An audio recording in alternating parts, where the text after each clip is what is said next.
I never thought I'd fall for someone like her. For most of my life, I stayed in the background, quiet, predictable, a creature of habit. My friends used to joke that I could turn even the simplest task into something awkward. Maybe that's why I was so nervous that afternoon in the office conference room, trying to fix the clunky old projector for our department meeting. It was big, bulky, and no matter how I angled it, the connector wouldn't slide into place. That's when she walked in. Her name was Sana. She leaned casually against the doorframe, watching me struggle, an amused smile playing at her lips. "Need some help?" she asked, her voice light and teasing. Flustered, I stepped aside, gesturing toward the mess of cables and the uncooperative machine. "Be my guest." Mine was very big, which made it very difficult to insert. I muttered under my breath before I realized how ridiculous it sounded. Her laughter filled the room, bright and effortless. "That's one way to put it," she said, crouching down and deftly plugging everything in with one smooth motion. She dusted off her hands and grinned up at me. "There. Easy." I felt my ears burn as I thanked her, but she only waved it off. "You just need to know the right angle," she added with a wink, then slipped into her seat as if nothing happened. That one moment stuck with me. Over the next few days, I kept catching glimpses of her in the hallways, her dark hair pulled back neatly, her confident stride, the way she greeted everyone with a warmth I envied. It didn't take long for her to start stopping by my desk, at first for little things, to borrow a pen, to ask about a report, but soon she stayed just to chat. We started having coffee together in the mornings. She'd tell me about her favorite books, her love of rainy days, her dream of visiting Italy one day. I listened, fascinated, as though she were opening a door to a world I'd never dared to step into. Late one Friday evening, she texted me, "Want to grab dinner?" My treat. I didn't even hesitate. That night, sitting across from her in the cozy little restaurant, I felt something shift. The way her eyes sparkled in the candlelight, the way she leaned in when I spoke, it all made me feel like maybe, just maybe, I could be someone more than the shy, awkward man everyone expected me to be. But even then, as we walked back under the soft glow of the streetlights, I noticed how she kept glancing at her phone, her smile faltering just for a second when it buzzed in her pocket. I ignored it then, telling myself it was nothing. I didn't know it yet, but that tiny flicker of unease would one day grow into a fire I couldn't put out. Being with Sana made the world feel brighter, as if she carried her own little sun and chose to let me stand in its warmth. Mornings became my favorite time of day, not for the quiet coffee or the empty streets, but because she would be waiting outside the office door with a knowing smile and a cup of tea, just how I liked it. We began sitting closer in meetings, sharing inside jokes on scraps of paper, and sending silly memes to each other during lunch breaks. She had a way of making me feel seen. One rainy afternoon, she showed up at my apartment unannounced, holding a paper bag full of groceries. "You've probably been living off instant noodles," she teased, and before I could protest, she was in my kitchen, humming to herself while she cooked. We sat by the window with steaming bowls of pasta as the rain drummed on the glass. That evening, she told me about her childhood, about her parents' divorce, and how it taught her to guard her heart.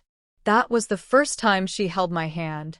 From that night on, I was sure of one thing. I didn't want to let her go. But it was also when the cracks began to show. At first, it was subtle. She started taking calls in the hallway during our dinners, her voice hushed, her eyes darting toward me as though she'd been caught. Once, during a weekend stroll, I noticed her scrolling through her phone, and smiling at a message, she quickly swiped away when I looked. I tried to convince myself it was nothing. She was just busy. She had a life outside of me, and that was okay. Still, there were moments that gnawed at me. One evening at a cafe, she excused herself to take a call. As she walked out to the patio, I couldn't help but glance at the screen of her phone she'd left behind. A name I didn't recognize, Amir, flashed across it, with a string of heart emojis. My chest tightened, but I told myself it could be a friend, a cousin, anyone. When she returned, I asked casually, "Who was that?" She paused just a little too long before replying, "Oh, just a friend. Nothing important." Her smile seemed practiced, and she quickly changed the subject. I wanted to believe her. I really did. So I poured more of myself into her, leaving little notes in her bag, surprising her with flowers at work, agreeing to anything she wanted to do. But no matter how much I gave, I couldn't shake the feeling that something was slipping through my fingers. That night, alone in my apartment, I stared at the ceiling and thought, why does love feel like holding onto water? I didn't know it yet, but soon the answers would come, and they'd hurt more than I could imagine. The signs were no longer subtle.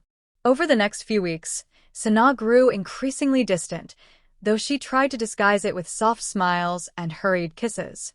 Our morning teas stopped. She started arriving late to work, often brushing past me, with only a fleeting wave. At lunch, she sat with her phone in her lap, texting furiously, her fingers dancing as though she couldn't wait to reply. I told myself not to snoop, to trust her, to trust us. But trust is fragile, and mine was already cracked. One Wednesday evening, after she canceled yet another dinner at the last minute, I found myself walking aimlessly through the city's streets. The air was cool and damp, heavy with the smell of rain. That's when I saw her, sitting outside a quiet cafe just a few blocks away. Not alone. Across from her was a man I'd never seen before, leaning in close, his hand resting casually over hers on the table. He said something that made her laugh, the same laugh she used to save just for me. For a moment, I froze. My feet rooted to the pavement as my heart pounded so loudly it drowned out everything else. I didn't confront her. Not yet. Instead, I watched from a shadowed corner, memorizing the way she tilted her head toward him, the way she let him tuck a loose strand of hair behind her ear. Every gesture that once belonged to me now belonged to someone else. When I finally turned away and walked home, my mind was numb, my chest hollow. The next morning, I couldn't look at her the same.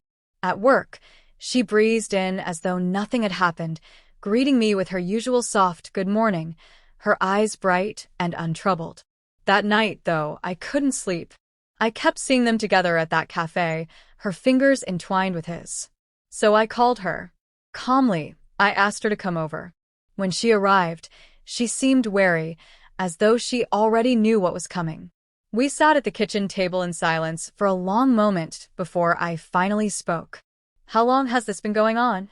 Her eyes flickered, just for a second, before she forced a laugh. What are you talking about? I didn't flinch. I saw you, last night, at the cafe, with him. Her smile faded. She looked down at her hands, twisting them in her lap. Finally, she muttered, "A few weeks." "A few weeks," I repeated, as though saying it aloud would make it easier to understand. She didn't apologize. "Not really. I didn't mean for you to find out like this," she said quietly. And just like that, I realized I was sitting across from a stranger. Without a word, I stood, opened the door, and waited for her to leave. When it clicked shut behind her, the silence was deafening, but for the first time in weeks, it was honest. Her absence was everywhere. In the half-empty closet, the untouched mug on the counter, the faint trace of her perfume clinging to the couch cushions. At first, I wandered from room to room in a haze, as though she might suddenly reappear and laugh it all off, saying it was just a cruel misunderstanding. But she didn't come back. And slowly, I began to understand that she never would. The first few days were the hardest. Every song on the radio reminded me of her. Every corner of the city carried some memory of her smile, her laugh, her hand in mine. Nights stretched endlessly, filled with sleepless hours and unspoken questions. Why wasn't I enough? Was it something I did? Something I failed to do? I deleted her number but couldn't bring myself to block it. I scrolled through our old photos late at night, as though staring at them long enough might bring me closer to the person she used to be. But grief has its own quiet rhythm. Weeks passed. The ache dulled, though it never fully disappeared. I started walking more, letting the crisp morning air clear my thoughts. I called old friends, the ones I'd ignored while I was wrapped up in her. I cooked for myself again, simple meals, nothing fancy, but they made me feel alive somehow. One evening, I found myself sitting by the window with a book and a cup of tea. The sky was streaked with the soft colors of sunset. For the first time in a long while, I felt okay. Not healed. Not whole.